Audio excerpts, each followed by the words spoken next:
What's up, guys? We are live and we are talking Gangsta. I'm here with fellow reviewer, newcomer, and just in depth knows his shit, JJ Wilson. How's it going, JJ?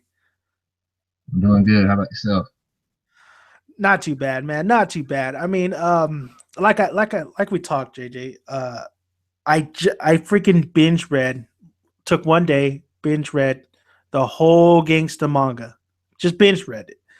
And I was like, damn, man, the anime did stop at like the wrongest time they stopped. It was the worst time to stop at that point because it gets fucking good. This shit gets good, JJ. Exactly. In my first review on my channel, I talked about how disappointed I was for them to stop where Worrick had fell off the building from fighting the destroyer, one of the main destroyers.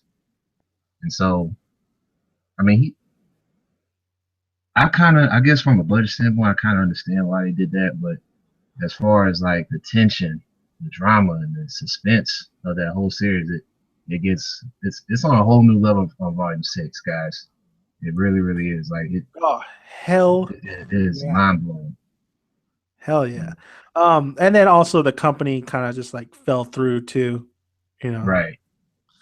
So yeah, just to remind everybody, JJ Wilson just he did an awesome review covering Gangsta Volume 6, and it's go I have your channel link in the description box. Go check them out and hit that subscribe button. So basically what we're going to do in this podcast is we're talking everything gangster. We'll talk anime, manga, and should we? I guess we. You know what I noticed, JJ, is when that first chapter, because you heard some of my reviews on the anime of Gangsta, and the one problem I had was the quality of animation for Gangsta. I said this is a pretty good series, but it takes me out of it some of these episodes because of the quality of animation that they provide, and we kind of found out why.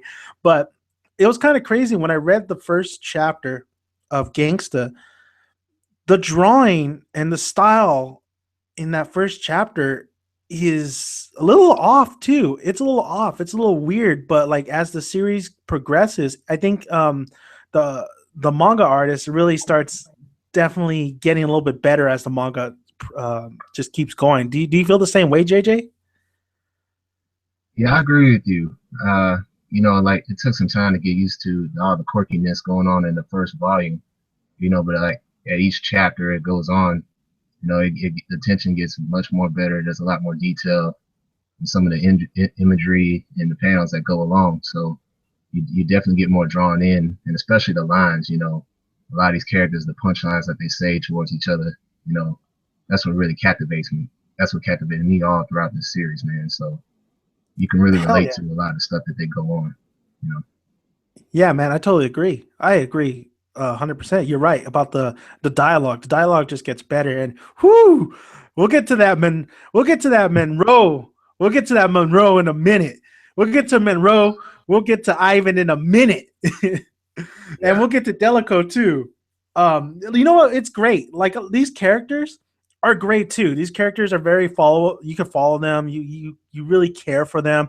You care for who dies or who stays alive. And my boy Doug, bro, my boy Doug gets the short leash.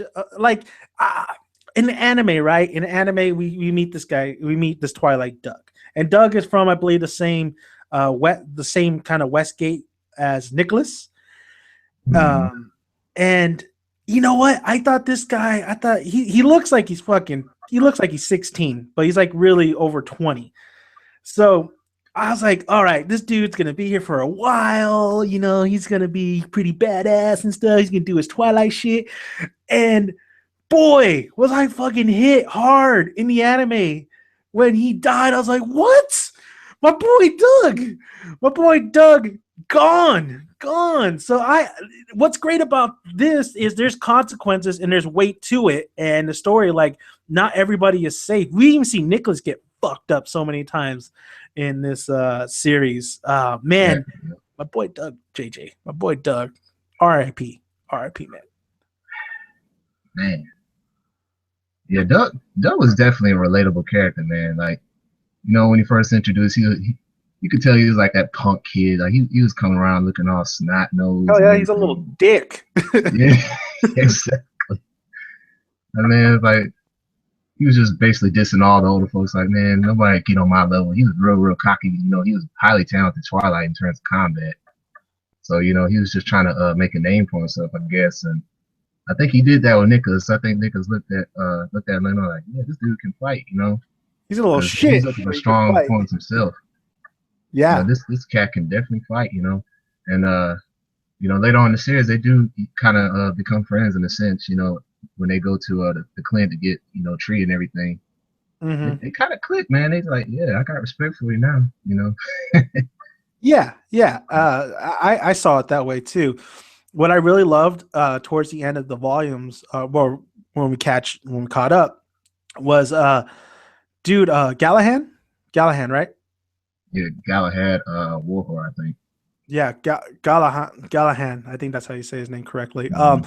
Dude, man, when we saw the backstory and when he grabbed his tags and we saw some of the basically the last message from Doug, because if you guys, I mean, I'm assuming everybody has seen Gangsta, or well, in the manga, basically, and there's spoilers. In the manga, basically, Doug bites it. Galahad's the one, like in the anime. He dies in Galahad's arms, but Galahad takes his name tag and he's able to see his last message. He puts in like a device. He sees his last message, and Doug just like has a message for him saying thanks. And I guess they were like roommates at one point. And I love your review, man. You nailed it. Like you just see Doug's hair so different, but then as time goes by, he has like the dreadlocks like Galahad. I mean, I like that relationship. That relationship was really cool. That was really cool. That was a very sincere and emotional moment. Yes, it certainly was. I think it was very important for us to see that because we can kind of tell that Doug wasn't always this cocky, arrogant kid. He definitely had a soft side to him, and he definitely had somebody to look up to and kind of mentor him in the sense about the chaotic world that they lived in Gastelum and outside of it too. With Galahad, I think he was probably the perfect guy to show Doug the ropes about what it means to work for the guild. So that was very good to see. Yeah, man. I was like watching the anime. I'm like, why the fuck's this guy had the same dreadlocks as Galahad? And then we finally got confirmation, like, oh, that's why. I was like, why does he have the same? Like, what's going on there? Are they brothers? Are they brothers? At first, I thought they were brothers. I was like, they're related. Like cousins or something. You never know. Yeah, yeah, but they were just like pretty much BFFs, best friends forever. Um, hey, JJ, what are your thoughts on the dynamic duo? What are your thoughts on Nicholas and Worrick as characters? Mm. They're pretty much like two peas in a pod. One of them was a rich dude, and the other one, he pretty much came from a rough environment, growing up with mercenaries. And I guess it turns out with Nicholas, he's not really a full-blooded Twilight. His father being a normal, and his Mm-hmm. father, in that third volume, basically saying, "Oh, your mother's a Twilight, but I killed her, so I guess she must have killed him. I mean, he must have killed her after Nick was born." So that's probably part of the reason why Nick's probably not a top-notch Twilight because his father's not a Twilight, so that might have something to do as to why he's not one of the stronger Twilights out there, anyways. And just But like besides Worrick, that, dude, his father's a dick. oh yeah, like He's a he's a real piece of work. It grinds my gears. yeah, exactly. That was a shame how they treated his own. Looked like it was his older son too. Like I think he had a little brother or sister as well. Like he had some siblings, but because he was born from a prostitute, he's pretty much the black sheep of the whole family, man. Like nobody wants to be around him at all. Like they just give him a private room, give him a private teacher, and he just has a library, and that's it. He can't do nothing Uh, else. You know. remember when his dad was leaving with everybody else, and Nicholas was like badly injured and shit, and like he was pretty much useless at that point. I Right. think they were going off to war or something like that. And then Nicholas is like, he's trying to communicate with them. He's trying to say, I want to go too, and this and that. And then he says, Father. And his dad looks at him like, shit, man. Keep your punk ass right there. It's like, fuck, dude, you're so cold hearted, man. Cold hearted. That's cold hearted shit. That's Rick And James shit. that's the similarity right there. That's the similarity with Worrick and Nick. Like their fathers are just garbage, man. And they're heartless men. They're Oh yeah, they are, deadbeats in man. pure sense. You know, Yeah. Who's the worst daddy though? Is it Nicholas's dad or is it Warwick's dad? Warwick's dad just gave Warwick when he was a kid an ass whooping like every single damn day. I'm leaning Warrick's dad, man. I mean, he did pull his eye out after a while. Like he put that cigarette in his eye. Oh yeah. Whew. He's like, oh man That's up. how he got one Man eye. up, bro. I mean, come on now. Oh my god. Yeah, man. Like And he's not a Twilight. He's a normal. I don't he's a normal human being. He can't take that shit, bro. He can't take that shit. Um I agree with you, man. Like that's definitely the connection right there. Is because they had piece of shit dads, Warwick and Nicholas. Warwick's dad, man, Warwick's dad was just a real piece of work, and it was crazy after all was said and done. Nicholas is the one that pretty much slaughtered Warwick's family. Right. Oh, that shit hands down was pretty crazy. But I did like that moment where Warwick stops him and says, "Nah, hell no, man, you ain't getting out of this that easy. Your ass is gonna keep living. You're gonna fucking suffer." Which honestly, it's really him saying, "You're my best friend. Don't leave me." Yeah, because he didn't have anybody else at that point. I mean, Oh, not pretty much, anymore. like, yeah, Not after. he pretty much did what he wanted to do, but he probably was too ashamed to do it, or he just didn't he lacked the courage to do so. But with Nick just being raised to be a killer, he had no problems doing just slicing and dicing off Warwick's relatives. Yeah, man. Yeah. Um, it's crazy how like I love like in the anime and even in the manga where they kind of they show you those flashbacks, and those flashbacks really work well when it really entwines with the current story. And it's crazy how much fucking like where they go, like when they get older. Like Warwick's a gigolo, and Nick's still doing his thing. But it's kind of crazy that Warwick becomes a gigolo and stuff. And then they're the handyman. They're these mercenaries, and they have like ties with Monroe. So it was crazy. They had a crazy ass upbringing, and man, it's like fucking. You got to hand it to Worrick, bro. He's like that. He's getting all the ladies, especially in the manga, where he's like, "Oh, you gotta pay." He's straight out telling you gotta pay. Don't say no sweet words or anything. Like there's this one panel where he's with his lady, and he's calling another lady, and he's like, "Oh yeah, this is gonna be this much, that much." She's like, "Oh, are you calling another woman? Well, you're with me." He's like, "Hell yeah, I am." Get your ass back right there. I'll be there in a minute. All right. You get no massages from me. Yeah, it makes me wonder, like, how many pills is he popping as he messing with each broad, man? There's only so many girls you can bang in one day. Yeah, man. Like, there was a piece of dialogue in the manga. He's like, "Oh, damn. Like, I don't know if I could I don't know if I can have two women at the same time anymore." That's basically what he was insinuating. He was insinuating that this dude is like, he's a player. So that's what's so interesting in how he bangs all these girls and stuff. And that's the interesting aspect though, because we have Alex who's with the handyman. They bring her along pretty much. And that's an interesting relationship on its own. The Warwick and Alex's relationship. What do you think about that relationship? Do you think it's a little romance going there, or you think it's actually just a kind of a fondness, like friends, or what is that relationship all about? Yeah, that's a good question. I think with Alex, and Warwick, I think it's more of a playful type of relationship. Oh, it's Warwick definitely playful. he seems like he loves to tease. Warwick is definitely a guy that likes to tease a lot.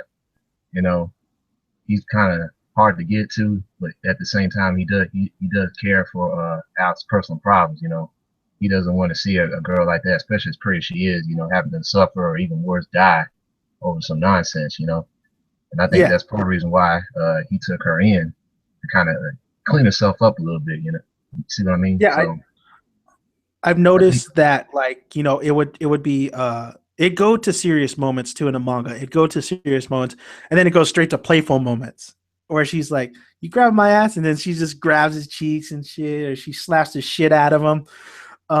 But you get those moments, you get those intimate moments, and it's definitely a unique relationship those two have, and I think and we also had a moment also with Alex when Worrick was having that dream, was having a nightmare basically, and Alex was there to kind of comfort him. right, right, and that shows that you know that's her experience as a nurturer, Alex. You know, she Hmm. sees anybody suffering, like she has to feel like, oh, they might need my help. I got to go over there and make it feel better. You know, I think in that sense too, at the time on Volume 6, she was talking with Work about her brother, where I kind of did the same thing. He sort of, I think that was his way of returning the favor. He's like, hey, it's all right, don't worry about all that. You know, Oh, just let me hear you sing. Just let me hear that pretty voice that you always has. You know, let me see that ass. yeah, let me rub that booty too. Every time I look at Arena's manga or even the anime, I was like, damn, dude, she's a prostitute. That's a one fine ass prostitute. That's all I'm saying. Um, but going from Warwick and Alex's relationship, and we'll get to Emilio in a moment because that's a big thing that's happening right now with the manga and Alex's situation, her character. But going from Warwick and Alex's relationship, and then you have Nicholas and Alex's relationship as well, and she kind of came into the fold because of Nicholas, sort of like Nicholas was kind of the first one to really like see her around, like of course dropping the napkin when she got all bloodied and stuff, Mm-hmm. um and their relationship is so interesting as well because it's distant, it's very distant, and then you see like moments where he she thinks he doesn't notice her, but he does notice her. There's absolute, I thought the funniest fucking thing I read in the manga, I forgot what chapter it was, but when Alex makes lunch for Warwick and even Nicholas, but Nicholas doesn't. He eats at his own time. Like him and Warwick never eat together anymore as much. And Warwick's eating, but they have to go to get a call. They have to go, and Nicholas or fucking fucking Nicholas does a sign. He does a sign. He has this little sign that he does, and Alex like, what the fuck you just say? So she races to the books. She looks and finds and sees. Okay, what did he mean? And he meant so so. So he tried some of her food, and it was just so so. I thought that was fucking hilarious. I thought that was great. And like we've been saying, man, it's really hinting that there might be a romantic interest, a romantic development, because it seems like Alex is really taking a liking to Nicholas. And you're right, bro. After reading the manga, I think the manga is a little bit more clear than the anime, but Veronica is definitely has to be like a former lover of Nicholas, and I'm interested to see what the fuck happened really to Veronica. I want to see like the whole thing, like a flashback. I want to see the whole thing that happened there, and we probably won't get that till like the end of the manga. Yeah, I'm glad you brought that up because I think in the beginning of the anime and also Volume 1, the old lady Joelle, I think Mm-hmm. she talks to the handyman about why is that broad hanging around with you? You know, you want her to end up like that last girl you had. So I'm thinking Yeah, Veronica before Alex was she was, I guess, their little assistant as well, perhaps. But the difference here is she's a Twilight, which means she probably has some combat abilities too. mm-hmm. And we don't know. I don't think Alex fights at all. I mean, we haven't seen that yet. Or at least she tries to. So No, no, I think, I yeah, don't think she's not a fighter. She's a singer. exactly. So um, I'm thinking with Veronica, yeah, I think she probably had a closer relationship with Nicholas because they were of the same being. Like they're both Twilights and everything. So whatever he went through, she went through it as well. So I think in that essence that he really did take that to heart. You know, whenever he visited Veronica in her coma while she was sleeping at Miss Georgiana's brothel. So Yeah. and I think seeing Alex, he sees a lot of Veronica in her. So Oh hell yeah, he does. I yeah, mean, just like that moment you said in your review, where pretty much Alex shoves Worrick out of the fucking way and grabs Nicholas's hand when he's like, rampaging basically, where he's just after taking that new drug and calming him down, basically, just calming him down, even though Nicholas was squeezing the shit out of Alex's hand, and then he kind of just what I liked about it though was even though he did see a little bit of Alex, Veronica and Alex, you get a little panel too with Alex remembering when Nicholas helped her out when she was, you remember when she was trying to get her pills because she was stressing out again and she was like yeah, shaking and she was trying to open up her pill bottle when she couldn't and Nicholas kind of came from behind her and like settled her down. So I like that too. They incorporated that because it is somewhat like returning the favor. And there's a lot of returning the favors when it comes to these two. Um, I also feel I think they said too that Veronica doesn't have too much time to live. Like she's kind of barely holding on, and she's fucked right now. She's fucked up. Like she's pretty fucked up at this point.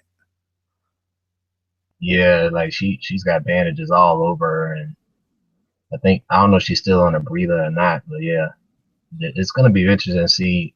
I guess later down the road what exactly happened to her and what was their relationship like with Nicholas. So I mean, yeah, with Alex and Nick, Nick's covered her so many times throughout the series, and Alex has done some things to kind of help out the handyman, especially with Nick as well. I guess and then the fact that she's learned sign language so she could communicate better with Nick. So now, I guess slowly but surely, Nick is starting to trust her more, and that Yeah, I think that kind of opens his heart to her a little bit more as well. So it's gonna be interesting to see how they click further down this series. yeah, and like when he's off doing errands, Alex is usually with him, so that's pretty good too. Mm-hmm. But it's gonna be so interesting because we know it's gonna happen. I mean, there's hands down it has to happen. Where Alex is going to meet Veronica. She is going to meet Veronica. I'm gonna predict this shit. She's gonna meet Veronica at some point. And I'm not saying that Veronica's gonna communicate back to her because Veronica's fucked up. But this if anybody because Alex is us. We're trying to find out more and more information about Veronica, and Alex is clueless really about Veronica, just little hints here and there, just like us as the audience. So somebody's going to explain to her, show her Veronica, and tell her why Nicholas maybe be like this or this and that. I feel like that's destined to happen, that Veronica and Alex are going to come face to face. What do you feel, JJ? Yeah, there's gonna have to be some closure down the road. The question is, how exactly they're gonna meet? Like, is this gonna be till until like a huge trial hunt, and they're trying to kill every last trial there is, or is Veronica, in particular, she's gonna regain consciousness and start moving around and stuff, and then there's gonna be like news, and they're gonna call Worrick or Alex, so like, hey, so and so is moving now. You need to come over here and see this, that Yeah. kind of thing. That could be what happened. The latter, like she might finally get up she's starting to recover and be back to her old self again. And that's going to be the twist and all that. So we'll have to see how that goes. New drugs. New drugs. um that's what I love about this too, is the conflict between pretty much normals and twilights. I mean, I like that. I like that there's a little there's a war there. There's a war between normals and twilights. I mean, I guess you would call it how would you phrase that? There's no seeing eye to eye. There's definitely a shit, I can't think of the word right now. Tension. There's definitely tension and there's no trust there, and it's just like this discrimination. It's like Yeah, discrimination, prejudice. yep. Yeah, it's definitely like that, and that's what I like about it. I mean, it's something that, because you need a goal, right? We want normals and twilights, and you see that throughout the series, that they're coming together little by little, there's some relationships that are formed that they're normals and Twilights. Look at Worrick and Nicholas, even though Nicholas is not a full Twilight, but still. I mean, it's and then plus the whole Twilight having to obey normals, this and that. I mean, it's a very interesting plot going forward, and it's going to be interesting going forward as well after the recent volume and recent chapter. And then going on to Alex's situation, because what's crazy about the later chapter, and we see this in the anime, we see this like towards the very end of the anime, but going back to Alex's character, she has a brother, and her brother is with that crew. I like to call them. I think what do they call it? The Destroyers? In English, it's the Destroyers, but the anime, it's or the manga. I'm sorry, it's Esminites, or something like that. We're gonna say the Destroyers. Yeah, I'll say the Destroyers. Kind of tough to say. Yeah. Yeah, man. We have Emilio and the Destroyers, and he did hear Alex. And in the recent chapters, he's like, he doesn't want to believe it. He doesn't want to believe that Alex would be, I believe with the normals. No, with the Twilights. Oh, my bad. With the Twilights. He doesn't want to believe that she's with Twilights. He's just absolutely kind of flustered in everything that's going on, especially with Connie and her situation, and seeing that shit, like taking off her arm, like, oh, damn, it's getting good. But yeah, man, what do you think about Emilio? Yeah, I'm interested to see this character, man. I actually want to see him fight. I want to see just how strong this dude is, Yeah, like, for real. What's his motivation to look for Alex as well? What's his motivation? Is he trying to save her from Twilights? Or, is he trying to get him to join his philosophy and destroying all Twilights at all costs? You see, so that's going to be crazy to find out. Yeah, and then, oh, fuck. He's going to go toe-to-toe with either Worrick or Nicholas. That'd be sweet. I definitely think he is just trying to, first of all, he's definitely trying to get her. To bring him in. I don't think he wants to be with the Destroyers, though. Just the way he's acting right now and the way he's, like, seeing how they do their business and how they do their thing. He's like, fuck, man, I just want to find my sister and get the hell out of here. And that's what it seems like. That's how I feel. Yeah, I think the goodness in him is not completely gone yet. So it's not like he's totally repressed or eliminate his feelings about his family, especially Alex. So I think you're right as well. He's definitely trying to find Alex. So perhaps they can just get away from it all, or he just wants to find her and then protect her at all costs from their would-be enemies, especially if it's Twilights. If that's how he feels about them, of course. Mm-hmm. So yeah, it's gonna be real interesting to see that. Fuck yeah. So the Twilights, man. The Twilights, like, who do you think out of all the Twilights is the strongest? Man, that's a really good question. I'm still kind of leaning towards Poppy, the woman, because we know that Paula or Polly? Gina Pockley. Gina. Yeah, her first name is Gina. Okay, the head of the mercenary guild. That's the lesbian, like, military. Yeah, that's the old dyke. The old dyke. Yeah, the old dyke. Oh, I love that. I love that little trash talking humor in this manga too. Yeah, because one of her subordinates, Ginger, she's an S rank Twilight. That's really, that's what I was gonna say, bro. Like, Ginger, she's fucking beast. She is so. She looks like Karen from Naruto, but she's fucking beast, and no wonder Gina is with that. Yeah. She only messes with the best. Yeah. I think Ginger could take on the whole Destroyers at this point. So far, it looks that way. The only one she might struggle with is Stryker, because we see this boy come through, man. This dude is wrecking stuff, man. Like, it took a tag team of Miles and Ward to try to at least try to get an edge on the dude, and it still didn't work really. Oh yeah, that was just an epic fail. Except Ward did get a little bit, on Stryker, but he got his ass. He went out the window. He got thrown out the window. I think gender is definitely up there because it's S class rank, so they're based on ranks. So for those that aren't familiar with it, you have like special lettering for the strength of Twilights. It goes from S to D. D is the lowest, S is the highest, and they're also numbered within those letter ranks, like 0 to 5.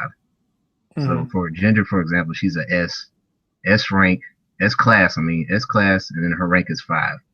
So S5, that's her rank. That And just shows her strength level. yeah, Yep. and she a bad bitch. She a bad bitch. Yeah. But that's why Nicholas is fucking drugging up.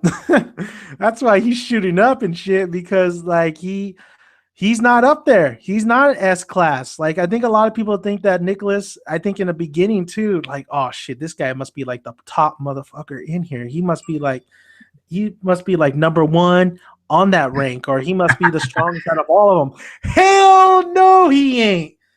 Hell no, he ain't.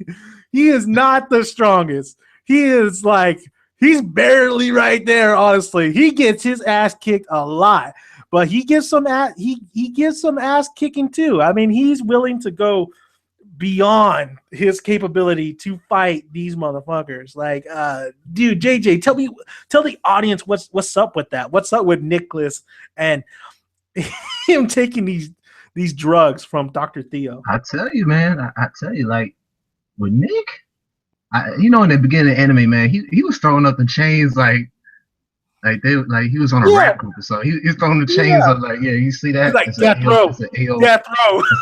that's AO, that's an AO chain, bro. Don't mess with it. You get messed up if you do. Man, like we see the whole city and how and all these different fires and even superhuman normals. We ought to touch about that too. But man, I see what Nick he has to take them drugs. He has to have a supply man because he Fuck can't yeah. mess with these guys really because they're so naturally talented. They're so naturally strong to like Nick's like, man, I gotta rise up no matter what. I I got gotta juiced up. represent the enemy, so I gotta take this stuff. I I got gotta keep juiced. up with these boys. I know, man. Like, I love it. He's taking him out like he's a fucking G and shit. This guy's crazy. This It's like a guy's like, quota. You gotta get quoted. he's like, oh, motherfucker, you weak sauce. And until he meets somebody that's stronger than him, he's like, oh, fuck. Yeah, he gets But yeah, excited when man. he fights strong opponents until he gets his butt kicked. Of course, it's like what I get myself into. I know the expression on his face too is like, fuck. All right, let me just hold him off. Yeah, Hey, man. tell us about that though. Tell us about that. The superhuman. Yeah, so basically, later on in this manga, we find out that they're actually normals that have also used the drugs Celebra. Uh, Yeah. Comes to find out that the difference between them and the Twilights is they don't have the effects. They don't have to worry about the downside to taking those drugs if they're not Twilight. So they don't have to worry about having hallucinations. They don't have to see double vision. They're not getting extremely tired. They're not having seizures. So they're immune to all that, and they can still behave like normal humans. And they don't stink like Twilights either. Twilights have like a distinctive blood about them, and they also have a smell. That's also how you know that they're a Twilight. You can smell them. And so Like with Wolverine, the man. superhuman normals, they can take that drug, but they don't have to have the baggage that comes with it, the weak baggage. That's a baby back bullshit. Yeah, I know. There's Nicholas some like, characters. There's some characters that are confirmed that they have these super abilities and they're not Twilights, such as the Destroyers. And then later on, it's Daniel Monroe. That's how we find out this guy all right, can move the way he moves. this piece of shit. All right, okay. I think we held it long enough. So, after the anime, I think the anime left off with Worrick and what's his name fighting Stryker. And at that point too, it was crazy, JJ. I forgot. I actually forgot. Like, damn, yeah, because they were looking for Monroe. They were trying to go after Monroe.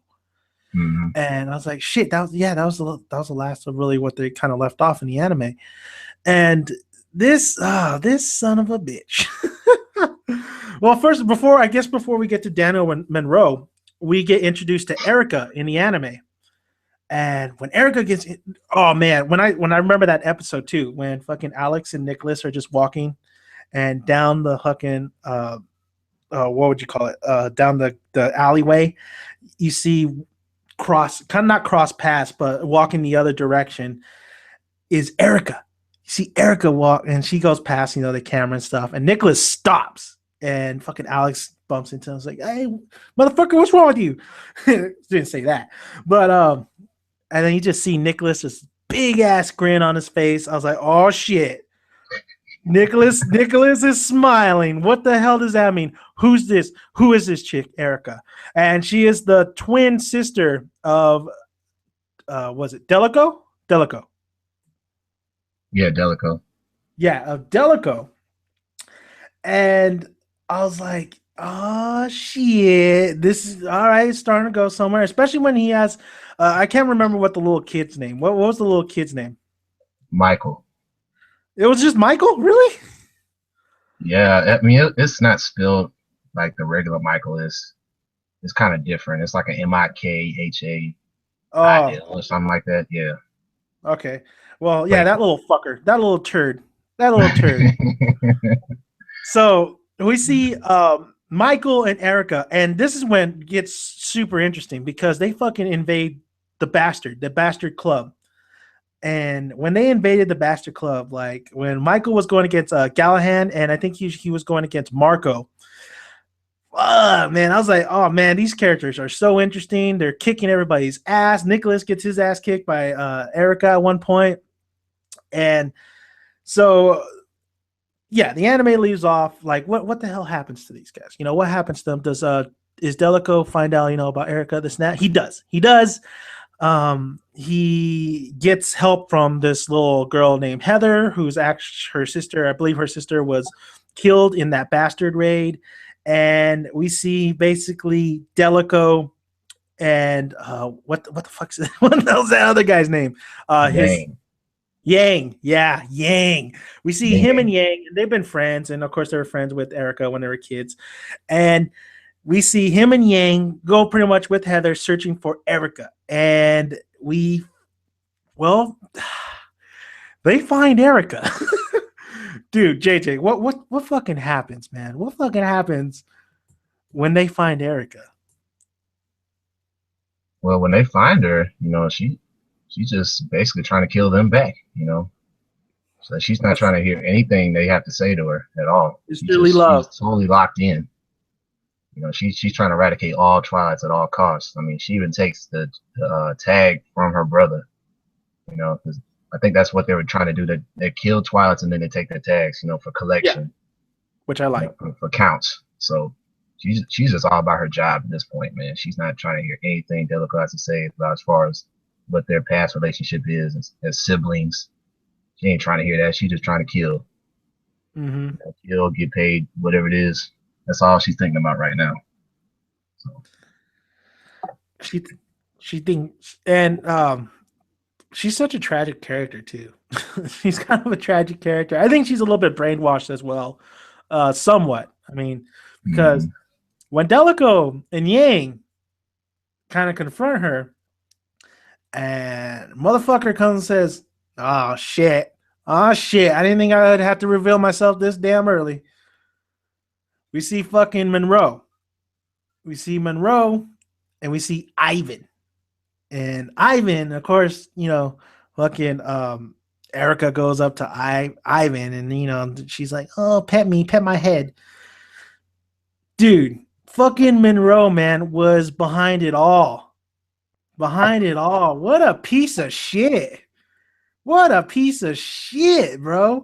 And Nicholas is in this scenario too, because Nicholas is like fighting these fuckers. He, like you said in your review, he slashes Michael's attendants. He slashes like by the ankles and stuff. And dude, fucking Monroe, bro. Explain how big of a shit Monroe is right now at this point.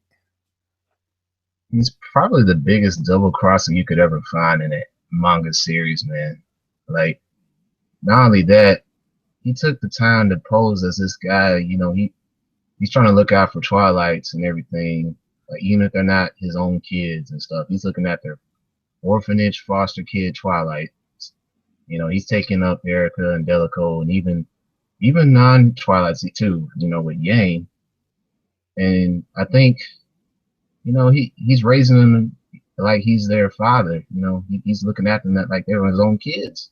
Yeah, you my kids. Come over here. Give me a hug. But this Yeah, motherfucker. and then we later find out that he deliberately kidnaps Erica. He separates Erica from Delico. I guess as a means to train Erica to be this, lapdog, this even more loyal lapdog than Delico, because I guess he knew all along that Erica was going to be a stronger Twilight than Delico, and Delico was just going to remain weak and docile.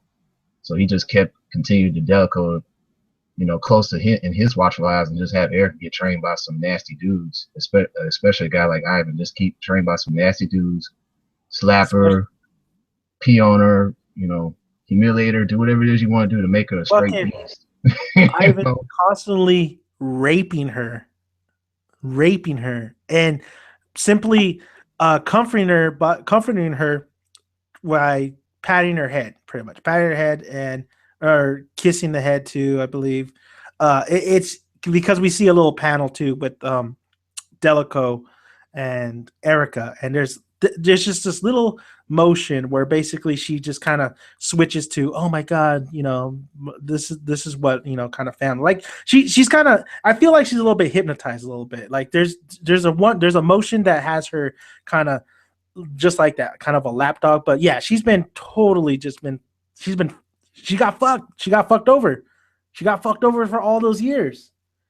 Hell, fucking Delico got fucked over for all these years. And what the craziest part of all this was, Yang was pissed. He was pissed. He's like, fuck that. Goes after Monroe and fucking Delico. This fucking guy shoots Yang. He shoots Yang. Yang drops. And Delico's like, oh shit, what the hell did I just do? Yeah, exactly. I mean, I think instinctively Twilights are supposed to obey their masters, the humans. They're supposed to obey their human master, and that's supposed to be like one of the three laws that we find out earlier on in the series.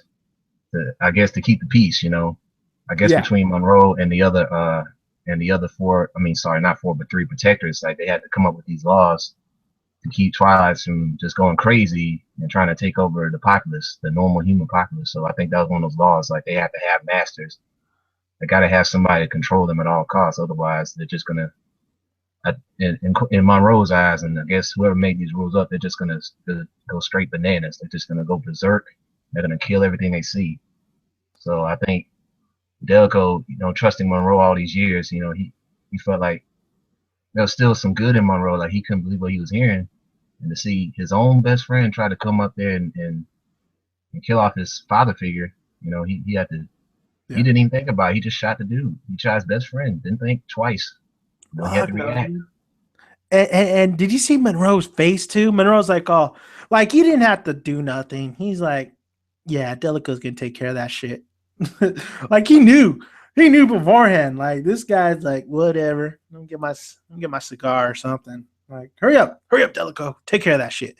Like, fucking Monroe, bro. And yeah, he shoots Yang, and like Delico's like distraught. He's like, fuck. And then you see Nicholas go after Monroe, and fucking Monroe. This is where that ability comes in. Like, this dude's older. This dude's a little older, definitely wiser. And you don't even see it. Even Ivan's like, holy shit, man. Like, this guy is not even like full potential. And this guy just took out Nicholas like nothing. Like, you didn't even see him clip Nicholas. And Nicholas is on the ground. He's like, motherfucker. Like, he's just like kind of just like he's like in kind of in shock and stuff. And this is where I was like, why didn't Monroe kind of finish him off? I don't know why he didn't finish Nicholas or Delico off. But yeah, him and Ivan just like kind of leave, and Ivan's like, "Oh, bye, bitches," and like that was it. That was it. And they leave Michael. Poor Michael's like, no, no, fuck that turn. Never mind. Not poor Michael. They leave his ass like over there by the gutter. And Michael's like, Erica, where you going? What's going on? Erica looks at him. He's like, bye, bitch. And she goes. And Michael's just like, no, why? So there's that shit that's going on. But come on, man. The sickest line in that whole situation though, you said it best, bro. You said it best. What did fucking Ivan tell Delico? What did Ivan tell Delico? Yeah, Ivan basically told him straight up, it's sad to see the same dude every morning that has the same face as the girl I smash every night. Like I'm tapping that booty every night, and then I wake up and it looks like you, man.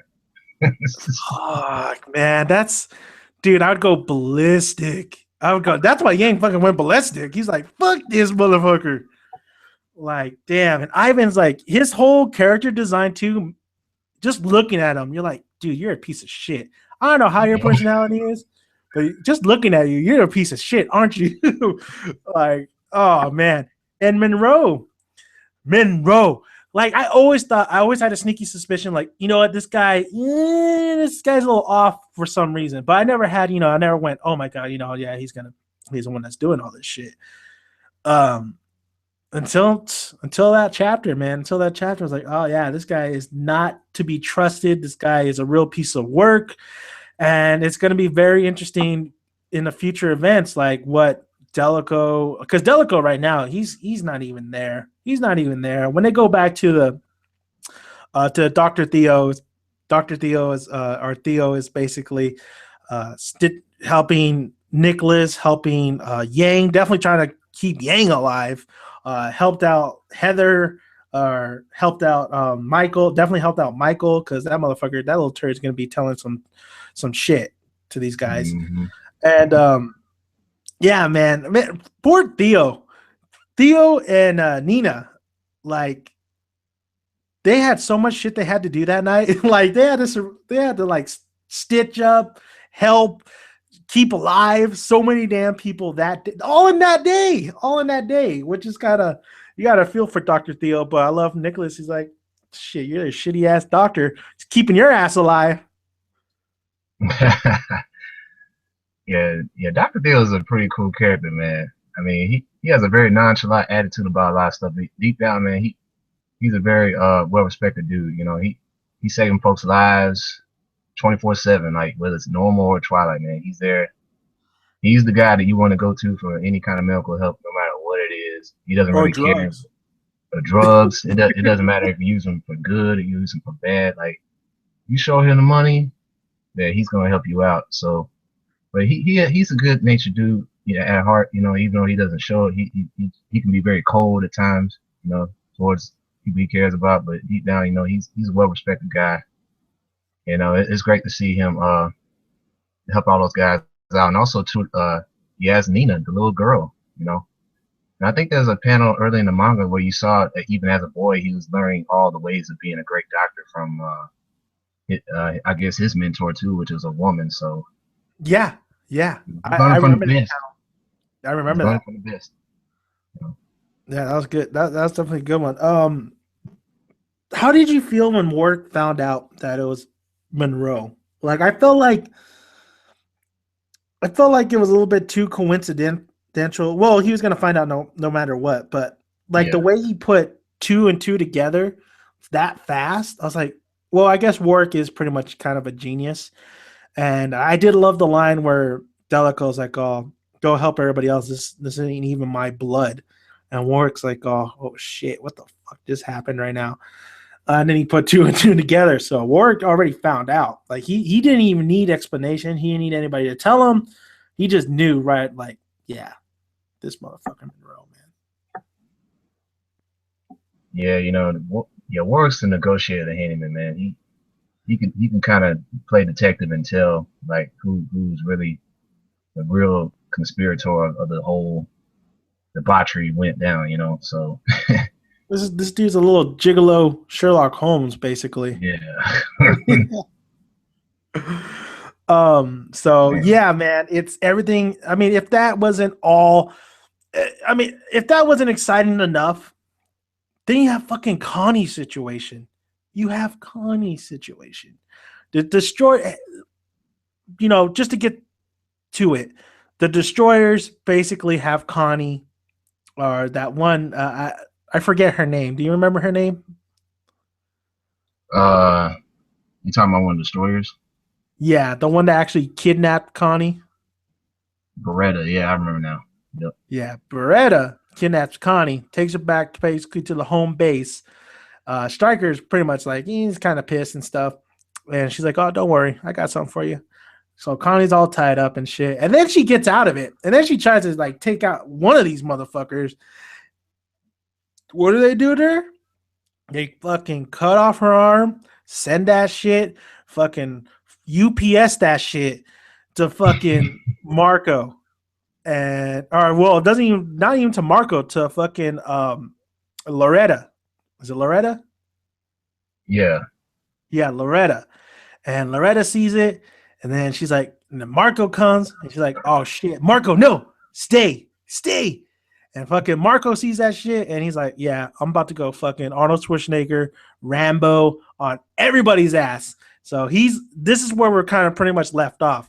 Basically, he's strapped, he's ready to go after the destroyers, and we do see at the last chapter, him and Stryker go at it. But Connie is basically, yeah, she's armless. Beretta is like standing kind of in front of her, and she's still alive. She's still alive, barely still alive, but we don't know what the hell's gonna happen to Connie, because right now I'm not feeling so good about Connie. Right now, I don't know if she's gonna make it out of this. And even Marco too. I think these two are destined to maybe die in these later chapters. I'm not sure. What do you think, JJ? Oh man, it's definitely not looking good for Connie at the moment, man. I mean, these destroyers are just toying with her for every chance they get. And but I think Marco's gonna live on, man. You know, that this dude already been through some tough stuff because we, like I mentioned earlier in this broadcast, we already got a side manga based on Marco's life while Oh, he was with Stryker and Beretta. are And you you talking I'm about reading it as we speak. I Baz? just read the prologue and I read chapter one. And I do plan on reviewing that pretty soon. So I'm gonna read as much as I can. I think there's like maybe 4 or 5 volumes altogether, but I think 4 of them are translated. So I'm gonna Okay. try to read as much as I can, and I'll put the link in the description box. But yeah, I think Marco's gonna live on. He's already been through so much stuff, you know, even as a hunter. You know, I don't know if he's gonna be able to save Connie in time, but you know, we're pulling for him. We're pulling for Team Marco here. Yeah, yeah. I think Uh, he's just too skilled of a hunter to let somebody even like Stryker take him out. You know, I think he's gonna make it. I, I gotta check those out, man. I gotta check those out most definitely. Yeah, man. But yeah, I just don't see Connie. I don't see Connie living. I see her dying. Maybe if I check out, I still feel like Marco. Well, I don't know. I don't know about Marco now that you mentioned all those. Definitely the side chapters. I want to check those out. Uh, and then what else? There's it's very interesting. I didn't even in the anime. I was like, holy shit, dude! Connie and Marco together. I didn't know that shit was going down too. Mm. And Connie's a very likable character. She's very likable. You know, she's energetic. Uh, she she I don't know. There's something about her that you kind of just don't hate, and you kind of hate that she's like going through this a little bit. But I love too in the manga, like when Stryker has her by the throat and shit, and she's like, "Oh, you don't understand." You know, she's basically saying, "Fuck you, dude. Like you could do whatever to me, but I don't give a fuck. Like I'm gonna take out one of you motherfuckers." So, you got to give it to Connie and their spirit. Uh, the other thing I love too is, which was crazy, was the relationship between Loretta and Marco and how deep that really goes. Like we Mm. know that she loves her men. You know that their men are loyal to her, which I like, like because reminds them of her father. But not only that, like they really have been there since she was a little girl and she took over. And that's crazy, man. I like the little flashbacks and the little panels where we did have Marco and Loretta, and like how Loretta didn't want him to really go and stuff, but she kind of understood that he had to go. And you get little flashbacks when Marco picked Loretta up when she was a little child, and like how far and how much he's been for her and how loyal he's been for her. So, and I always love the panels too when Loretta's like doing this epic kind of little speech and she's ready to gear up, and you see her dad, like the shadow of, like, you see all the men kind of like look at her and then see like the resemblance in her father. So Loretta's a great character too, and I like the relationship that she has with Gallahan and Marco, because that whole, yeah, I really did enjoy that, and I did. That makes you pull for Marco even more, because of Hmm. who he still has, even if Connie goes. Yeah, that's exactly why I'm rooting for Marco here. He can't die yet because he still, even if he loses Connie, he still has somebody else to look after and a new treasure that he's found in his life with Loretta. Not saying that Yeah, they're a couple or anything, but no, yeah, no, I mean, it's more like a. Uh, I would say it's kind of like a father and daughter. Not really. It's like a brother and sister relationship, I guess. yeah, brother, sister, or like uncle, niece type of thing going on with Oh, that them. too. That's Yeah, better. That's a better example. I'm gonna steal that. yeah, Uncle niece type of. That's good. yeah. I That's mean, that's it's that's, a that's it's a a good Reddit girl, example. man. She's a trooper, man. She's gangster. She had to be gangster. She had to grow up quick. I don't know exactly when she lost her father, but yeah, Wait, did you say she has to be gangsta? she had to be. Yeah, she's the leader. She is the unsung leader of the Cristiano family, one of the four head families of the Twilight Protectorates. So I mean, she had to grow up fast. She had to make all these quick, rash decisions. And I think in her family, they're responsible for giving out for sheltering Twilights in case of danger, and also giving out those drugs too. So the sort of celebrate, I think that's how you say it. Yeah. Yeah, I mean, she has a lot of responsibility, and it's great to see that she has a team of men or women or whatever around her to kind of groom her to be the leader that they want them to be, like her father. So she's definitely an outstanding character. We're rooting for Loretta. Yeah, I love the Christina family too. Like in the beginning, when we get first introduced to them, I was like, all right, I guess. What's this all about? But later on, it's like, damn, man, you guys, all you motherfuckers are really cool. It's kind of, and it's funny to see them really just like root for Loretta and really stay loyal like that. That's good to see. So I mean, like this series, this manga has so many characters that you could really just get into and really like.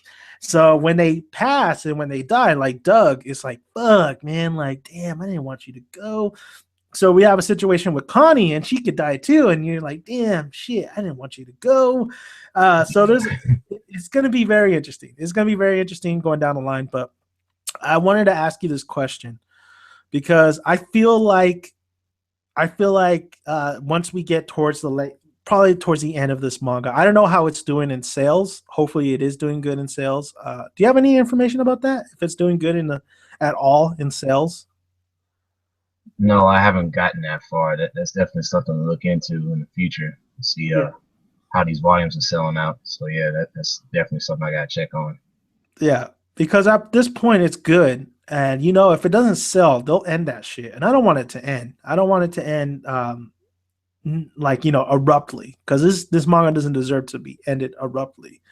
I think there's a lot more story to tell. But my question is basically, so once we do get towards the end of this manga, I I'm gonna stick with it because in the anime I said this as well. I think I said this as well, but I feel like Nicholas is a type of character that won't survive at the end of this overall series, and I'm starting to think maybe Worrick won't either. How do you feel about that? You think both one of them are gonna pass, or do you think they're both gonna live on? Yeah, I kind of feel you on that. Yeah, it does seem like one of these guys are gonna end up, being separate for good, man. And I guess if I had to make a wager, it probably will be Nicholas because he is a Twilight. and also the fact that he's having to drug himself up so much to try to keep up with some of the stronger foes that they're fighting. So for the Yeah. time being, it does look like it is Nick, but then again, Work's not immune to this, from dying. He's a normal human. He doesn't have the advantages that Twilight's or superhuman normals have. So it's going to definitely be interesting by the end of the series who survives this chaos that's going on in Gaston and beyond. So yeah. Yeah, and I'm gonna say yeah, because the best example is when Warwick was fighting Stryker and he got fucked up. Like he was like he I thought damn near he died, but he didn't die. So good, that's good. If Mhm. anything, I'm gonna make a bold prediction. I'm not very good at predictions. Because last year I sucked at them, but this year I'm gonna see if I can get a little bit better. I'm gonna make a little prediction. I'm gonna go with it. I'm gonna say if Warwick does die, it's gonna be by the hands of Monroe. I'm gonna say Monroe kills him if he does die. I'm gonna go that way. We'll see how that goes. I'll probably be an epic fail, but I'm gonna say Warwick might kill him. I just feel that way. I just a little gut feeling there. Yeah, yeah, that's plausible. Yeah, I'm hoping Working doesn't die so quick. But yeah, I mean, as far as a prediction, I think at some point Monroe's probably not gonna get killed by Work per se. It might just be once again a tag team effort because Daniel Monroe is not he's not your average human, obviously. Hell Uh, no. nah. So as far as the destroyers, it's probably gonna be a combination of Marco and Nick getting in that booty, getting in them booties, the destroyers. So yeah, as far as like who these, they talked about the government a little bit here too, and whoever they're dumping these, making these buy accounts for, I don't know who these guys are either. So we got to work to see what that's all about. But yeah, Mm-hmm. there's so many unknown enemies here that we don't know. I mean, yeah, they kill one foe, and they got to worry about somebody else that's even bigger than that. And what's crazy is that they're already fucking big. Yeah, Like shit, man. This does not stop. It does not end. And this has been like over and over and over again been told by Alex, by everybody, as soon as possible, get your ass out of here. So I think for Alex's character, I think she will get out of there and she'll leave and she'll just, look back at this and like, fuck, that was my time at this city and stuff. yeah, I agree with that too. She's gonna have to get out of that town eventually. You Yeah, know, she'll get out. just I like the think she'll old get lady told her, don't stay in the city too long. The city's crazy. There's some nasty dudes out here. They don't give a damn yeah. about you. And especially now that it's getting worse. Oh my god, man, it's just Yeah. insane.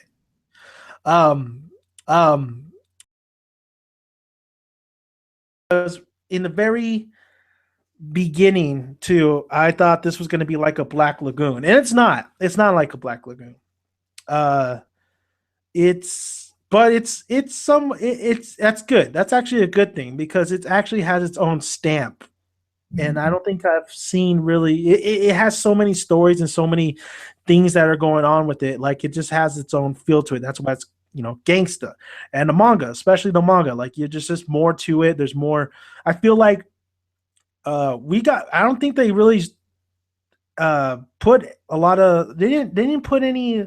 There's a couple chapters that they didn't actually animate in the first season that before it it ended but they kind of skipped over I think a couple chapters. I was like, oh, I didn't see this in anime. I think there was one particular when actually Alex is going after the cat. I don't think they animated that. Yeah, you're uh right. yeah. There's that one. It's that chapter and I think there was little moments here and there that they didn't animate as well. So I mean it's a shame that the anime is pretty much done. I don't think we're ever going to get a season 2. um Hell, I don't even think we have I don't know if there's an OVA out there, but the manga so far is getting really good, and that's fine. I think I'd rather honestly read the manga than the anime. How would you feel? Would you want that season 2, or would you just like you're happy with the manga and the way it's going right now? Yeah, I'm happy with the manga, man. Like, this is definitely one series where the manga is clearly vastly superior than the anime, most definitely. So I wouldn't give up on that series just because of that. And that's pretty much how I found out about this story. Going to a convention and buying the book. It happened to catch my eye. I see a guy with a sword and I see another dude with his back behind him with a gun. I was like, okay, this is like something I All right. want to get into. So yeah, that Sword definitely, versus gun. yeah. Who wins that shit? Reality, the gun wins. All right. The gun wins all the time. So you motherfuckers out there who think, nah, man, if I train like every single day, 10 hours a day, I could slice a bullet. No, you can't. Stop it. Stop it. Put the damn sword down and get yourself a bulletproof vest. Stop it.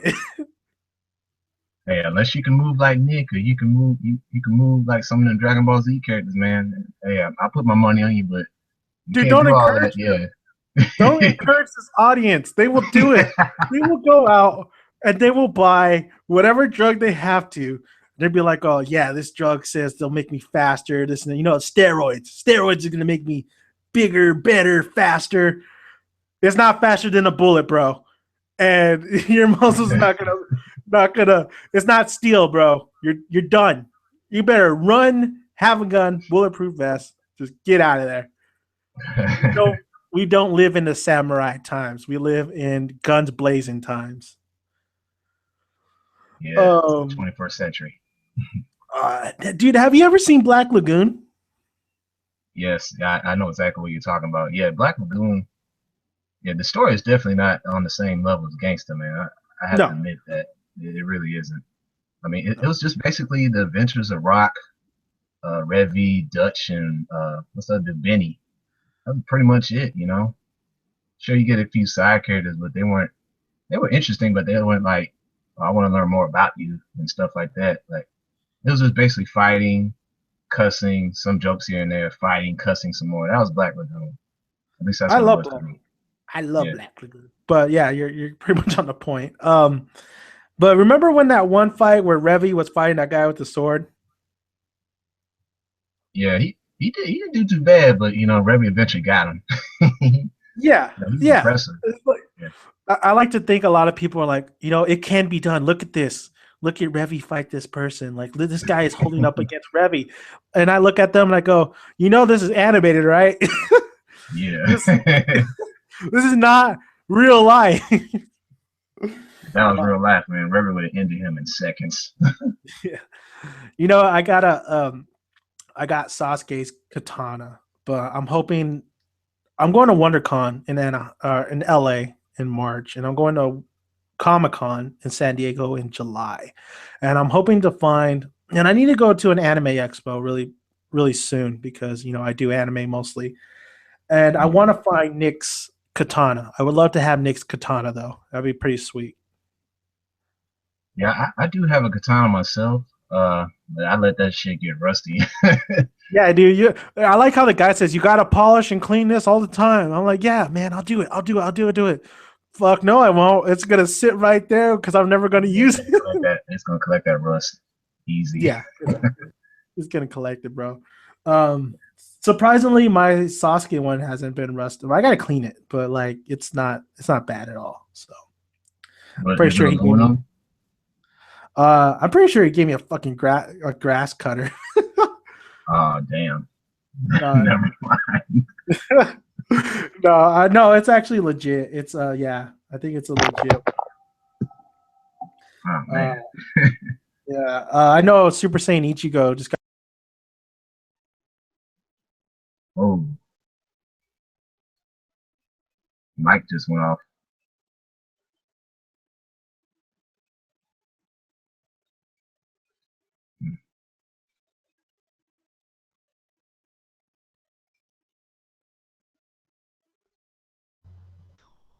Well, that was kind of weird. Yeah, I think you got muted for a second. I got muted. Or at least that's what it looked like at first. I don't know. Shit, I don't got no content where you could flag me. YouTube must be the cussing. They gotta lay down the cussing, I guess. I'm like revving with my cutscene, man. Like for my regular videos, I don't Somebody flag try. you? Huh?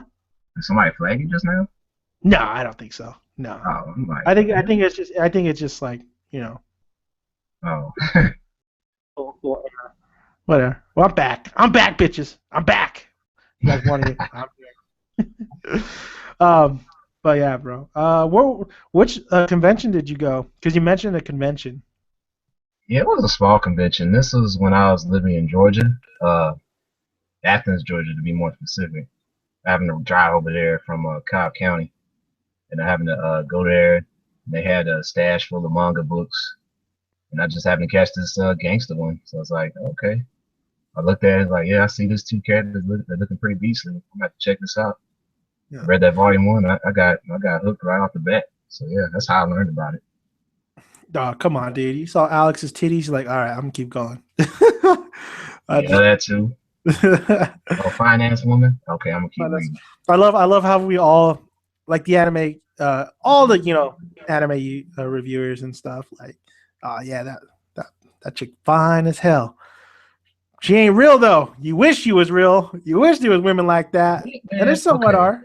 They're a Hey little Dan, bit how fake. about this? How many half black, half Asian chicks you gonna see that look like her? Come on now, let's be Uh, like shorter versions. real. She's kind of tall. I've seen shorter versions look like her, but not taller versions, like like womanly figure like that. Yeah, I mean, I ain't never seen nothing like that. And she's mixed. All right. So, like, where would you rank Alex? Like, is she like your top female anime kind of look wise, or that wifey material right there? Yeah, she actually has wifey material. She probably be up there for the best wife. Like you want to marry her. Yeah, she's definitely up there now. Even though So she's a prostitute, of course. yeah, even though we find out she's to see, I had to ask her, did you want to do that or did they just make you do that? I think she was made to be a prostitute. That's what it seems like. So I don't think she wanted to do it by choice. Yeah, most definitely. Yeah, it wasn't by choice by all means, but No. she reminds me so much of Yoruichi too, Who's like that? from Bleach. She reminds me so much of Yoruichi from Bleach. Oh yeah, yeah, yeah. Like a lot. She reminds me a lot, just more womanly. But yeah, man. I mean, I like Alex. I think the look that they gave her is great. Of course, they had to make her super super busty because that's what I guess that's what's gonna sell. I think Japan loves that Yeah, shit. Japan. I don't know. If Japan has a lot of busty women out there. They Uh, do, they but they absolutely do, man. They have so many fucking busty women. So uh, like reality, no. Like the real chicks, I mean, no. I'm talking about reality, Oh like hell real. no. That's a Them. big hell no, bro. Yeah, you know what I mean. Anime, that's totally different. Like, shoot, there's all kind of busty chicks. Yeah, that's why they're making them busties because like they got no busty women out there. Yeah, sorry, Japan. It's all right, Japan. Hey, when I go over there, I'll make sure I'll bring a couple busty women out there for you. They might have a few kids, just to let you know, but it's all good, right? Well, going back to busty women stuff.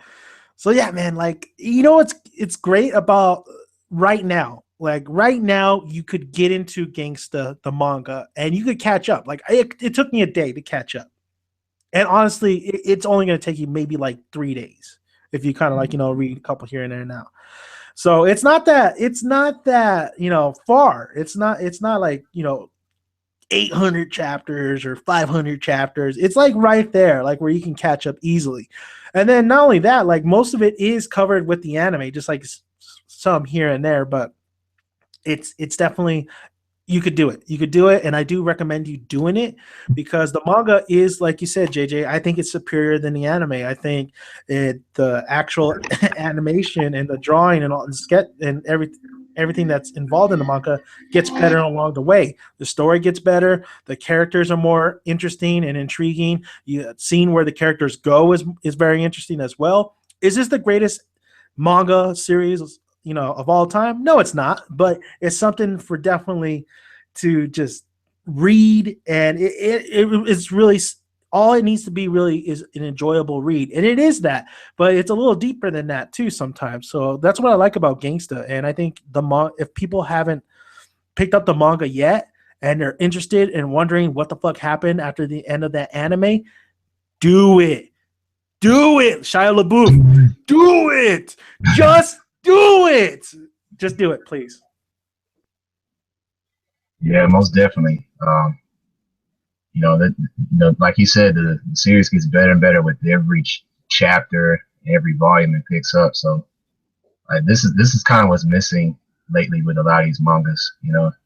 It tells a story, but then it gets complacent. Then it picks back up, then it gets complacent again, and it does that maybe for like 2 or 3 volumes. But this one, it seems like it just the pacing and the suspense just gets higher and higher with each read and each volume that's made. So it's definitely a breath of fresh air, man. I have to say. So definitely go get this if you can, guys.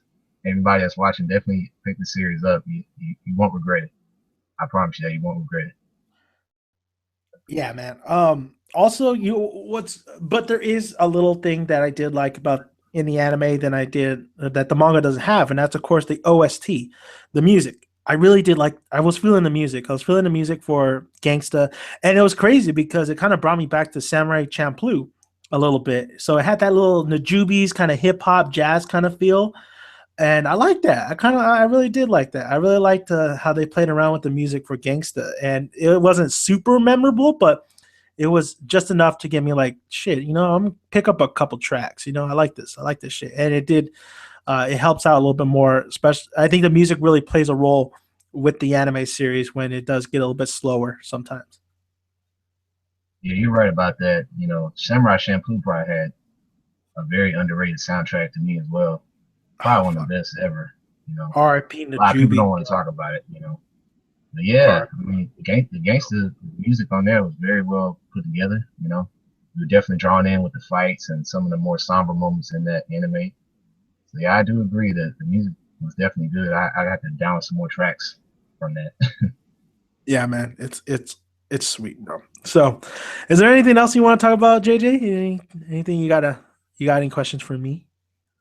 Yeah, I did watch 2 episodes of Seven Deadly Sins. What you recommend me to watch the other time? Yes. I did watch some of those. What you think? That Melodious dude, man, he cuts no chase, man. He gets down to it. That's the Hobbit version of the chairman. The chairman? Yeah, that's a Hobbit version though. Okay, so we do get to see the real badass Meliodas. Oh, dude, yeah, he gets fucking epic, bro. Yeah, hey, man, you got just keep watching it, bro. It gets good. It's really fun. It's a fun series. It's a very fun series. I will definitely do that. Yeah. I will say though, Elizabeth is probably my least favorite. Yeah, they got a real perky man. Like she is a perky girl. She's she sounds like one of the chicks you talk to, like that's always going to the mall, or she's like a valley girl. Yeah. She's innocent, sweet, and innocent, and then like when you actually say, "Oh, you wanna go out with me?" No. Yeah. But she's cold hearted. She call her a bitch after that. But yeah, Elizabeth, yeah, it's fantastic. Just wait till you meet the other sins, bro. It gets good. But Okay. so I think anything else about Gangsta you want to cover? No, that's about it. I mean, I do, like I said, after this video ends, I'm gonna put the link in the description box for everybody that wants to view that side manga with Marco Adriano, Gangsta Curse. I'm gonna put that on there for Dan as well. Hell, I'm just starting to read that right now. hell yeah. Oh, I did want to cover just real quick about. Okay, so Dr. Theo gave Nicholas this new type drug.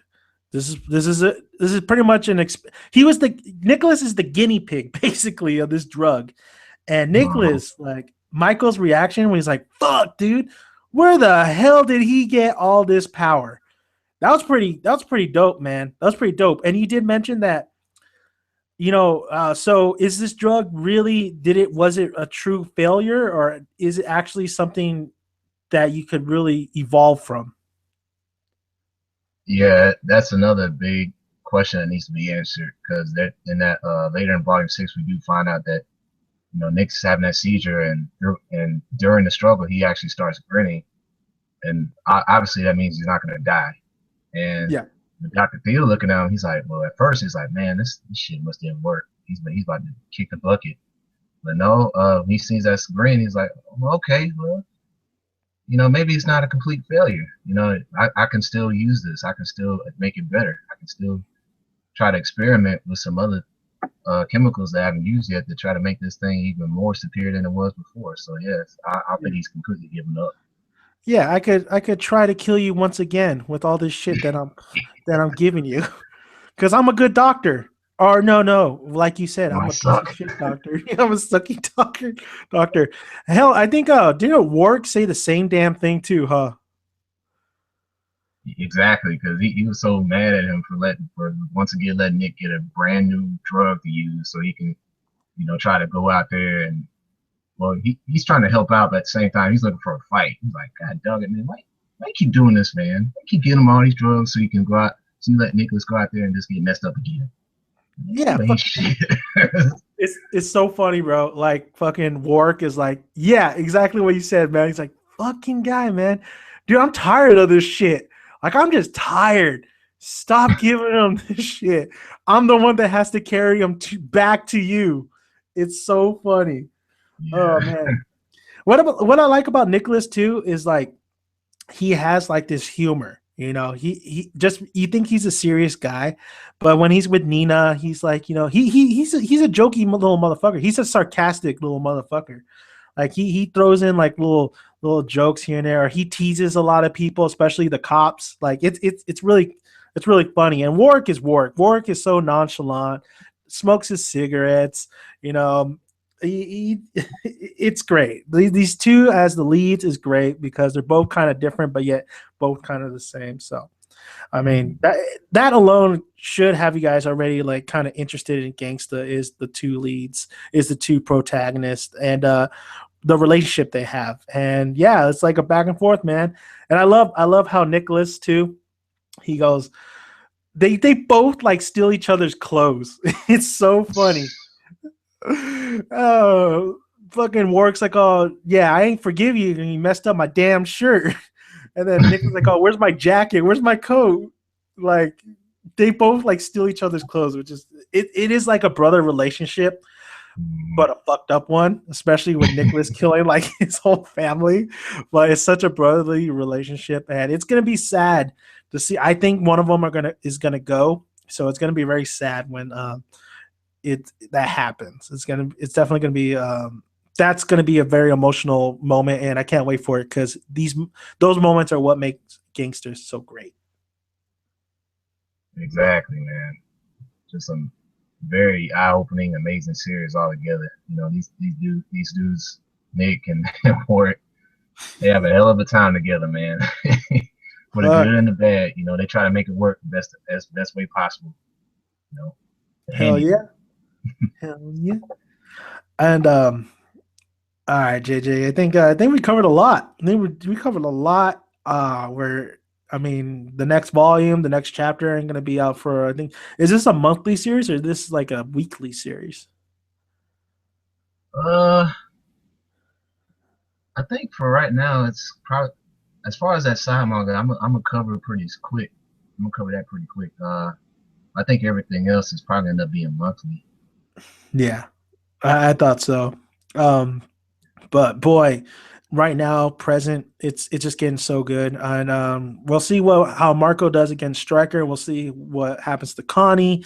Nicholas is still fucked up. Like he's still not even awake, bro. He's still not even like conscious. Warwick is scrambling. He's going after Monroe.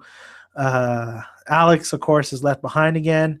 And Alex, it's interesting when Alex puts her input and says like, I'm not I don't want to be alone. And like you said, JJ, like she doesn't want to be alone at all. Like she doesn't want Warwick to leave her alone or even Nicholas, especially when she tried to get Nicholas to stay. when he had to go. So I mean, it's crazy. Like there's moments where like all three of them are pretty close. You know, it seems like they're somewhat of a family a little bit, and then it just kind of dispenses when they have to leave or things go on, and it kind of breaks that mold. So it's if you look at it, they're never really truly like all in one kind of place. Sometimes they're just all kind of separate. That's how I feel about it. Yeah, I mean, I think with Alex, she she doesn't she's like you say, she doesn't want to be left behind. She's trying to trying to find a home basically. Yeah. Now that she's gone with her old pimp or whatever, she doesn't have anywhere else to go. Especially now that she thinks her brother's gone, he's pretty much kicked the. She thinks he's kicked the bucket. So I think she's just trying to find a place, try to find a home and try to make a living, even if it is in a chaotic city like Augusta. She's trying to do it with these guys. Who pretty much are taking her under their wing. They're doing the best that they can to kind of keep her comfortable. And, she doesn't want to lose them because she's starting to like these guys a lot. Even though they're doing some pretty dangerous stuff. Mm-hmm. Yeah, she's in a rough place right now. Yeah, yeah, and I think Alex. You know what? You could say Alex doesn't really do much in this manga or even in the series, but you know what? She brings something to the table. She brings, if you think about a lot of the emotional moments, a lot of like sincere, where she can get these two characters, Worrick and Nicholas, to really kind of open up, and us as the audience could see them open up. She's the one that kind of makes them do that. She does have a purpose. She has a purpose of opening these guys up and having. I think she has the most sincere moments out of the manga and the anime, especially with Emilio. Especially when finding out about Emilio and she's holding the baby, and she's like, Yeah. she calls the baby Emilio, and Loretta's like, I think it's not Emilio. And then Alex kind of just fucking breaks down. It's like, fuck, and we know that her brother's still alive, but it's like, shit. And when that reunion happens too, it's gonna be because what he's involved with, it's gonna be see, Alex does provide a lot of emotional moments, which is great as a character, and it's realistic. You would think that this is how she would act when she's put in these situations or when situations come across her. Especially when Loretta almost got her ass killed and Alex is the one that protected her. But then, of course, Nicholas came to save the day. Right, man. I mean, she is that guardian. She's like that guardian angel that a lot of those guys don't have right now. A They didn't prostitute have it guardian until she angel. stepped in. So, she's that guardian angel. She's that nurturer. She's that emotional support that many of these characters lacked in a sense. So it's great that she's there to kind of utilize her skills, her parental skills, and I guess her counselor skills, even though she's not a counselor, she gives her little opinions and everything. They Yeah, think about it. They think about it, it's just like, yeah, she's right. Alex, she's a very motherly person, man. She's the type of person that you can go to no matter what, and she's gonna listen no matter what because she's a nurturer. That's why she's there. you can rest your head on her breasts. Yes.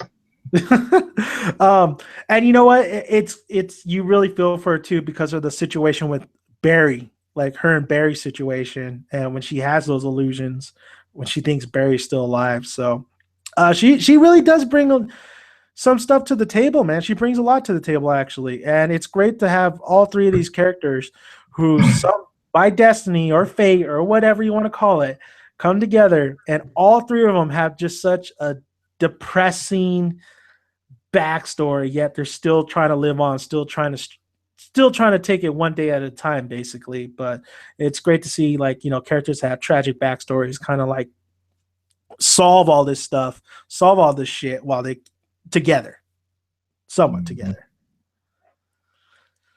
So, JJ, if you had to pick only one, who is your favorite character out of Gangsta? Oh man. Come on, come on. I like a bunch of these characters, man. It's Monroe, isn't it? It's Monroe, isn't it? Yeah, at first it was Monroe. At first, I'm not gonna lie. Fuck before that what he guy. did, the guy had so much swagger coming into it, and then you come find out, man, he's one of the Hey, fastest draws in that whole series. He can that dude has hit the swag. ground I'll give you second that. thought. He You has know, swag, bro. When he got found out, he's like, shit. Yeah, I'm the one that did it, and I don't give a fuck. Fuck your couch. yeah, he Like, basically had his Denzel moment there. He had his training day moment, man. You oh know, my god, yeah, perfect example, yeah, bro. that's what that Perfect was. example. King That's exactly Kong what got that was. shit on me. Nope, Perfect nothing, example. nothing, man. Yeah, he's up there. Marco's up there. Based on his fight style, man, he's using the strings. I mean, like, God, dog, this dude ain't nothing to mess with right there. You know. And Yeah. as far as Twilights, man, yeah, Ginger's up there too. God damn. Uh, I want to see Ginger just like full power soon. I want to see yeah, her just get at it. Get it. Get it, girl. yeah, and of course, But you have to pick one, man. You have to pick one. There's no, in Twilight and this and that. Like you have to pick one character. one character. And what character, bro? What character would you pick? Right now, I'm leaning Marco right now, especially with the side manga. I gotta read that. I'm gonna have to review that too right now. And Marco? then number two, Monroe, just because of his shady ass. Number Because three, Nick, because he's like a go getter, man. He's gotta get stronger, man. He gotta fight the best. yeah, He's a highly competitive guy. he's got to roid up. Yeah, he got to rep his tag, man. He got to rep his tag, even though he's not Yeah, eight. you got to rep his tag. That don't mean shit when he's fighting fucking S rank motherfuckers. No, he got to rep his tag. Yeah. Let me rep this. Oh, what rank are you? Never mind. Let me put this back underneath my shirt. Exactly. So I'm gonna go Nick, bro. I really like Nick. Like in the beginning of this, I like Nicholas. Of course, you would like Nicholas because he's like, the silent katana look type guy. But there's more to him. There's really more to him. I like his disability. Uh, I like his witty sense of humor. I like that exactly what you said. Like this dude roids up to try to fight the best. Like this guy is by all means not the best.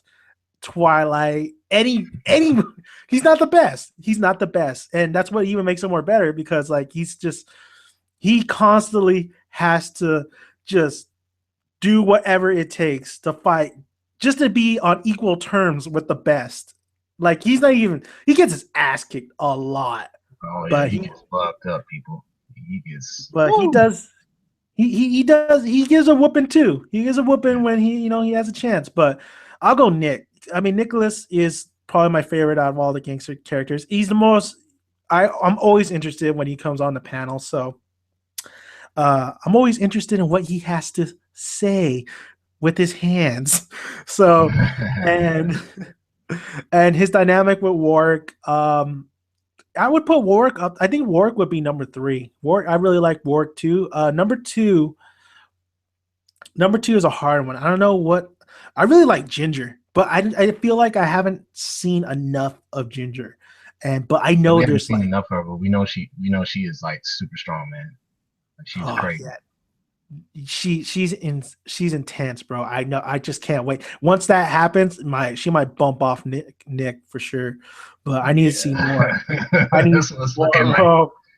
I need to see more. Um, I want to say Doug. I really like Doug. It was kind of sad to see him go. Yeah, I was man. like, Yeah, Doug was underrated, man. yeah, I really like Doug. So He was a Doug will real be number. likable kid. Damn. He's not even a kid. That dude could drink Yeah, a he wasn't a beer. kid. Yeah, That he's guy ain't no 20 years kid. old. But before we head out to let's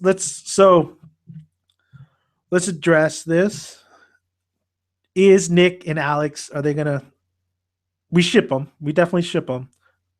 Is that happening or no? It's too early to tell, honestly. I think it's too early to tell. There's definitely something there, though. We especially saw that with in Volume 6, and also early on. She's following him along. She's trying to learn sign language, so she's trying to connect to him, man. She really, really is. And in some ways, Nick. sees that and he respects that about her too. So there's definitely something there. The only Yeah. way that could mess it up is if one of them ends up getting killed or Veronica steps in. So you take those factors out, then I think they might be able to hook up. You know, even with Worrick there, they might be able to do it. So yeah, that's definitely something. I'm pulling for it. That'd be really Yeah, great. That'd be really great. Also, all right, let's end it on this note. Who kills Monroe? Who do you think is going to kill Monroe? he needs to be Delico, man. It's got to Think be him. Delico's going to do it? But I feel like Delico, like I like Delico, but I always felt like he was the weakest. Monroe's bright. Like this dude, like he wasn't going to go. His growth wasn't going to stretch even further. Like it wasn't going to do it. I feel like Yeah, he's kind of the weakest out of everybody. Hell, I think Yang is like right there with him. Well, then again, Yang got shot. and But he's the one that got killed. He was trying to kill him. You know, I don't think it would have happened because Monroe probably would have shot him so fast till he didn't even know what hit him. But fuck yeah. yeah, I mean, it's not gonna be Delico by himself, obviously, man. He's gonna need a lot of help. Like you say, man, he's one of the weaker Twilights out there. You know, Yeah. and it's gonna take a combination of him with the help of the handyman and maybe even one of the Cristiano family bodyguards too. I mean, but he's gonna have to be the one to pull. I would like for him to pull the trigger, but it's probably not gonna happen. Yeah. Yeah. Um, is it? Do you think it's going to be either Warwick and Nicholas? You think it's going to be both of them that take out Monroe? I mean, they are the leads, but I mean, it just doesn't feel like it's as personal like with Delico. You know, Delico and Exactly. Yang. Like that's personal, bro. That's really like he viewed him as pretty much, or like he thought like that was his father. Where Nicholas Yeah. at work, like, hey man, thank you for taking us in. Here's some chocolate or some shit like that. Oh, you like cigars? Here's some cigars. And Nicholas was like, fuck, you motherfucker. Like he was distraught too, but not as much as Delico, especially with the sister, Erica. Like I'm going with you, man. I would love for at least Delico and Yang to get some revenge. Because Yang ain't done. Yang ain't dead yet. No, we don't He's want him to die yet, man. That was yeah. unfortunate, but we don't want him to die yet. Yeah, Theo has stated that. Listen, like it's up to him, but I'm pretty sure he's not gonna go. Yeah. And you're right, bro. Like that was a great, sincere, and emotional, great moment too with Heather going up there and giving Delico the coat and kind of like sleeping like right Mm-hmm. next to him and stuff. That was good. That was a great moment. You know, Gangsta has some of those moments here sprinkled here and there, and that actually like shit, man. Guys, make me teary eyed. Fuck, like that's some good stuff. That's some good shit. Mm-hmm. Um, but I think we covered a lot, man. Until pretty much the next issue, and until we do another podcast like this with Gangsta, because oh my god, thank you, JJ. Like you really got me to read the manga and really got me like, hey man, this is getting good, this and that. And, every time I was looking at like some things here and there about Gangsta, I was like, that's fucking JJ told me, all right, I'll do it. So I fucking read it, reread it, and dude, fucking fantastic. Fantastic. I'm a fan. I'm on board. Um, I can't wait till the next chapter. I can't wait till the next volume. So thank you, JJ. Like, thank you for, thanks. Oh, it's not a problem, man. You know, I appreciate discussing with somebody with as much enthusiasm as you about this series, man, because it's definitely a breath of fresh air for me. You know, because I'm always into action type animes and mangas, so this is definitely a good pick that I chose way back in 2014. So I'm glad I did it. Yeah. Good Yep. thing, man. Good thing. And we didn't talk enough about the anime when we did the podcast with everybody. But I still think that the anime was, if you look back at it, it definitely wasn't as good as it should have been, especially with the manga. But man, this has to be the top. Like since I read it this year, this is one of my top manga this year because I end up reading the whole thing this year. So even though it came out like when, but it's great. It's great stuff. So JJ, we looking forward to your review. So you're gonna keep reviewing some Gangsta, maybe some other animes. Maybe you want to throw some info to the viewers about your channel. Yeah, like I said, I just started my first review with Gangsta, the Volume 6 specifically. And like I said, I'll put the link in the description box for Gangsta Curse side manga series. And as far as other series I might do, I'm leaning towards Prison School. I'd probably do a chapter review for that, each chapter that comes out. Kind of undecided about a few others. Might throw some ones that probably people missed out on, and maybe a lot of people aren't talking about. Pretty much an alternative channel, like any alternative animes that a lot of people aren't talking about. That's what I'll do. If anybody requests something, hey, why don't you check this out? Yeah, I'll see it and I'll give my 2 cents on it. That's pretty much what I'll do from there. Yeah, which is great because a lot of people, talk about. It's great to hear people's opinions, especially with the big animes out there, the big manga out there. But I feel like the other anime that surrounds us, the little anime, the anime or manga that really are under the radar, those are truly the gems, and those are truly one of the best. And Gangsta, the manga at least, is definitely a hidden gem that people should check out. And JJ, man, I look forward to a lot of your reviews, and of course, buddy, we could still do some of those do these podcasts, bro. I mean, we got so many topics too. I have in my head. Like I definitely want to talk Tenchi Muyo. I just found out some information from Char. Uh, oh my god, new Tenchi Muyo series, bro. Oh, cool. Yeah, so I can't wait. I can't wait for that. And love me that Tenchi Muyo, and of course, Prison School. We could talk Prison School for fucking 8 hours. That's how good it is. That's how damn good it is. And what's great about Prison School is not only the anime, but the manga as well. They're both fantastic. And it's hard to choose, honestly. Yeah, it really is. Yeah. So maybe we can get a podcast going. And of course, you want to do maybe some reviews on there as well. But man, I like, yeah, after I got done watching or reading Gangsta, I'm glad we got to do this podcast today. I'm glad we got to talk about everything that we wanted to talk about it. Like I said, we covered a lot of it. We covered mostly everything after the anime, because I'm telling you guys, if you haven't read the manga yet, go ahead and pick it up, binge read it, or you could, read it here and there. You'll catch up easily, and it's worth your time. I guarantee you it's worth your time. It's a really good manga to pick up. So I want to thank you, JJ. I want to thank you for joining me. I want to thank you for discussing Gangsta with me. Very great topics, very great discussion. And of course, you can find JJ Wilson's channel in the description box. Yeah, I have the link. Please go and subscribe and check out his Gangsta review on Volume 6.